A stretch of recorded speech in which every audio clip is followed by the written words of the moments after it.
Welcome to Pushpad Academy. Hello students, आज हम पढ़ेंगे नया चैप्टर जिसका नाम है materials, metals and non metals. इसमें हम मेटल्स के बारे में जानेंगे, जो नॉन मेटल्स है उनके बारे में जानेंगे। ये मटेरियल्स जो है, मेटल नॉन मेटल, ये है क्या, हम ये जानेंगे। चलिए जानते हैं मेटल्स के बारे में। पहले मेटल क्या है। मटेरियल मेटल एक ऐसा मटेरियल है जो कि क्या है, हार्ड होता है, लस्ट्रस होता है, मैलेबल होता है, डक्टाइल होता है, सोनोरस होता है, और ये गुड कंडक्टर ऑफ हीट और इलेक्ट्रिसिटी होता है। इसको हम बोलते हैं मेटल्स, जिसमें ये सारी प्रॉपर्टी देखने को मिलती हैं। इसके बाद नॉन मेटल्स क्या होते हैं, ऐसे मटेरियल्स जो सॉफ्ट होते हैं, डल होते हैं, जब हम उसको अपीयरेंस में देखने में भी वो डल से लगते हैं, ब्रिटल होते हैं, बहुत नाजुक होते हैं। नॉन सोनोरस, सोनोरस नहीं होते हैं, पुअर कंडक्टर ऑफ हीट और इलेक्ट्रिसिटी होते हैं, जिसमें से इलेक्ट्रिसिटी पास नहीं हो सकती है, वो होते हैं नॉन मेटल्स। अब हम पहले जानते हैं इसकी मेटल्स की प्रॉपर्टी, फिजिकल प्रॉपर्टीज हम जानेंगे मेटल्स की। ये जब हम इसको टच करते हैं हार्ड होते हैं, लस्ट्रस होते हैं। लस्ट्रस मतलब इनमें एक शाइनिंग प्रॉपर्टीज होती है, जब ये चमकते हैं। अगर हम इसकी सरफेस कट कर दें, मेटल की एक सरफेस कट करें, तो फिर ये क्या होगा, चमकेंगे। अलग से ही इनमें एक शाइनिंग प्रॉपर्टी देखी जाती है। ये मैलिएबल होते हैं, मतलब हम इसको क्या है, एक थिन शीट्स में भी अगर हम मेटल को बीट करेंगे, मारेंगे, तो फिर इसको हम एक पतली सी शीट में कन्वर्ट कर सकते हैं। मेटल्स डक्टाइल भी होते हैं, मतलब कि ये वायर्स वगैरह में भी इनको कन्वर्ट किया जा सकता है, जिसको हम बोलते हैं डक्टिलिटी। सोनोरस होते हैं, इनमें से एक, जब हम ये मेटल को किसी हार्ड सरफेस पे क्या करेंगे, टकराएंगे, या मेटल किसी हार्ड सरफेस से टकराएंगे, तो इसमें से एक साउंड प्रोड्यूस होती है, जिसको हम बोलते हैं सोनोरस। ये गुड कंडक्टर ऑफ हीट और इलेक्ट्रिसिटी होते हैं, मतलब इसमें से हीट और इलेक्ट्रिसिटी आसानी से पास हो सकती है। मेटल्स जैसे सोडियम, पोटेशियम वगैरह, ये सब हो गए, ये क्या होते हैं, सॉफ्ट मेटल्स होते हैं, और इनको हम आसानी से नाइफ के साथ कट कर सकते हैं। लेकिन ज़्यादातर मेटल क्या होते हैं, हार्ड होते हैं। अब मरकरी ही एक ऐसा मेटल है जो क्या होता है, लिक्विड स्टेट में हम देख सकते हैं इसको रूम टेम्परेचर में। अब हम बात करते हैं नॉन मेटल्स की फिजिकल प्रॉपर्टीज़ के बारे में। ये सॉफ्ट होते हैं जो नॉन मेटल्स होते हैं, और ये डल होते हैं, जैसे कि कोल हो गया, सल्फर हो गया, दिखने में ये अच्छे डल से लगते हैं। ब्रिटल होते हैं, मतलब नाजुक से होते हैं, ये आसानी से ब्रेक डाउन हो सकते हैं पाउडरी फॉर्म में। जैसे कि ये सॉलिड फॉर्म में है, जब हमने इसको मान लीजिए छू लिया, तो ये आसानी से ये पाउडरी फॉर्म में आ जाएंगे, या फिर जब हम इसको हैमर के साथ, हथौड़े वगैरह किसी भी के साथ इस नॉन मेटल को मारेंगे, तो ये पाउडरी सब्सटेंस में कन्वर्ट हो जाएंगे। ये नॉट सोनोरस होते हैं, इनमें से कोई आवाज़ नहीं आती है, और ये पुअर कंडक्टर ऑफ हीट और इलेक्ट्रिसिटी होते हैं। इनमें से जो हीट इलेक्ट्रिसिटी होती है, वो जो हीट है, इलेक्ट्रिसिटी जो है वो पास नहीं हो सकती है। अब हम बात करते हैं मेटल्स की केमिकल प्रॉपर्टीज़ के बारे में। जब मेटल्स ऑक्सीजन के साथ रिएक्ट करते हैं, तो वो ऑक्साइड्स फॉर्म करते हैं, और ये ऑक्साइड्स जो फॉर्म होंगे, ये क्या होंगे, बेसिक होंगे नेचर में। कैसे ऑक्साइड्स फॉर्म करते हैं, एक एग्जांपल के थ्रू आपको समझाती हूँ।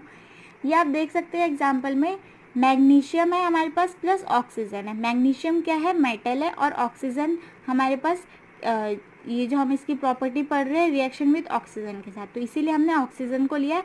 और मेटल और ऑक्सीजन जब दोनों रिएक्ट करेंगे आपस में, तो हमारे पास क्या मिलेगा हमको, मैग्नीशियम ऑक्साइड। अब ये जो मैग्नीशियम ऑक्साइड हमको मिलेगा, ये क्या होगा, बेसिक होगा नेचर में।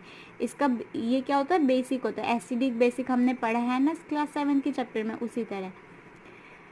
अब सेकंड है, अगर मेटल्स को हम वाटर के साथ रिएक्ट करते हैं, तो क्या होगा, ये मेटल हाइड्रोक्साइड प्रोड्यूस करेगा, प्लस उसके साथ साथ हाइड्रोजन गैस भी प्रोड्यूस होगी।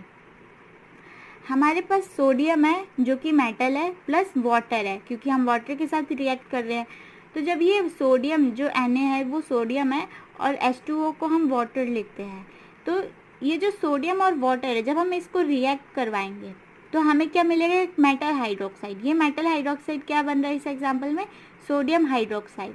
मेटल है सोडियम, और हाइड्रोक्साइड जो बन रहा है H2O का, वो। उसके साथ साथ हमको हाइड्रोजन गैस भी मिल रही है, जो कि हमने लिखा हुआ H2, वो क्या है, हाइड्रोजन गैस है। अब जब मेटल्स एसिड्स के साथ रिएक्ट करते हैं, तो क्या प्रोड्यूस करेंगे, मेटल सॉल्ट प्रोड्यूस करेंगे, प्लस उसके साथ साथ एक हाइड्रोजन गैस भी प्रोड्यूस होती है। जब ये बेसिस के साथ रिएक्ट करेंगे तो हाइड्रोजन गैसेस प्रोड्यूस होगी। अब हम बात करते हैं डिस्प्लेसमेंट रिएक्शन की।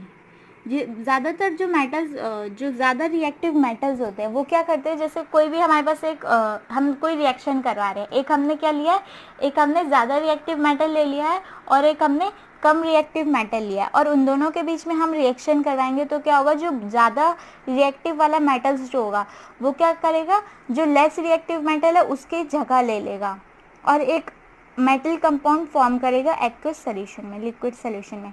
एग्जांपल्स के थ्रू आपको मैं बताती हूँ। ये हमने यहाँ पे कॉपर सल्फेट लिया है, CuSO4, ये कॉपर सल्फेट है और ये जिंक है। ये ज़्यादा रिएक्टिव है जो कॉपर है, और ये जो जिंक है ये कम रिएक्टिव है। तो अब इन दोनों के बीच में जब रिएक्शन होगी तो क्या होगा, ये कॉपर की जगह ये कहाँ, यहाँ पे क्या आ जाएगा, जिंक आ जाएगा, जिंक SO4, ये जिंक सल्फेट, और जिंक की जगह क्या आ जाएगा, कॉपर आ जाएगा, जो कि कलरलेस हमारे पास सब्सटेंस आ जाएगा। तो अब आप लोगों को समझ में आ गया डिस्प्लेसमेंट रिएक्शन क्या है। इसमें क्या होगा, जो ज़्यादा रिएक्टिव मेटल होगा वो जो लेस रिएक्टिव मेटल होगा उसकी जगह ले लेगा, और जो लेस रिएक्टिव मेटल होगा वो दूसरी जगह पे आ जाएगा जहाँ पे हाई रिएक्टिव मेटल प्रेजेंट है। जैसे कि कॉपर सल्फेट यहाँ पे प्रेजेंट है, तो कॉपर सल्फेट ने जिंक की जगह ले ली, वो यहाँ पास आ गया, और जिंक जो था वो यहाँ पे चला गया। इसके बाद है हम chemical properties of non metals की हम जानते हैं। अभी नॉन मेटल्स की केमिकल प्रॉपर्टीज़ क्या है। जब नॉन मेटल्स ऑक्सीजन के साथ रिएक्ट करते हैं तो ये भी ऑक्साइड्स ही प्रोड्यूस करते हैं, लेकिन ये ऑक्साइड्स जो होंगे वो क्या होंगे, एसिडिक होंगे नेचर में। अब जैसे कि सल्फर है प्लस ऑक्सीजन, जो S है वो सल्फर है और O2 जो है वो ऑक्सीजन है। जब ये रिएक्ट करेंगे तो क्या होगा, क्या मिलेगा इसमें हमें, SO2, सल्फर डाइऑक्साइड। अब जो नॉन मेटल्स है, नॉन मेटल्स क्या है, वाटर के साथ रिएक्ट नहीं करते हैं, और ये एसिड्स के साथ भी रिएक्ट नहीं करते हैं, और इसके साथ साथ ये बेसिस के साथ रिएक्ट तो करते हैं, लेकिन ये जो रिएक्शन होती है बेसिस के साथ बहुत ही कॉम्प्लेक्स होती है, तो नॉर्मली ये उसके साथ बहुत कॉम्प्लेक्स वे से रिएक्ट करते हैं। अब हम बात करते हैं एलिमेंट्स की। एलिमेंट्स क्या है, सब्सटेंसेस, ये एलिमेंट्स क्या है, ऐसे सब्सटेंसेस होते हैं जिनका मॉलिक्यूल एक तरीके के एटम होते हैं, मतलब एटम और एलिमेंट्स ऑलमोस्ट दोनों क्या होते हैं, सेम ही होते हैं। एलिमेंट्स जैसे हमारे पास कोई कंपाउंड है, उस कंपाउंड में जो अलग अलग मॉलिक्यूल्स लगे होंगे, वो मॉलिक्यूल्स अगर उस सब्सटेंस में या कंपाउंड में एक ही प्रेजेंट होगा, वो उसको हम एटम्स भी बोलते हैं, वो होता है एलिमेंट्स। एटम क्या होता है, ये सबसे स्मॉलेस्ट पार्टिकल होता है जिसको हम आगे डिवाइड नहीं कर सकते हैं। और इसके बाद है कंडक्टर। कंडक्टर क्या होते हैं, जिसमें से हीट या इलेक्ट्रिसिटी पास हो सकती है। जो मेटल है वो क्या है, गुड कंडक्टर है, जिसमें से हीट आसानी से पास हो सकती है। इसके बाद है मेटेलॉइड्स। अब ये जो मेटेलॉइड्स है ये क्या है, मेटेलॉइड्स क्या है, ऐसे एलिमेंट्स होते हैं मेटेलॉइड्स जिसमें मेटल्स की और नॉन मेटल्स की दोनों ही प्रॉपर्टीज पाई जाती हैं। तो इस चैप्टर में बस इतना ही है। आप लोगों को मेटल्स नॉन मेटल्स समझ में आ गया होगा अच्छे से। अब हम नेक्स्ट चैप्टर पढ़ेंगे नेक्स्ट डे, जो इसका नेक्स्ट चैप्टर होगा उसका। वीडियो अच्छा लगा तो लाइक कीजिए, सब्सक्राइब कीजिए और शेयर कीजिए।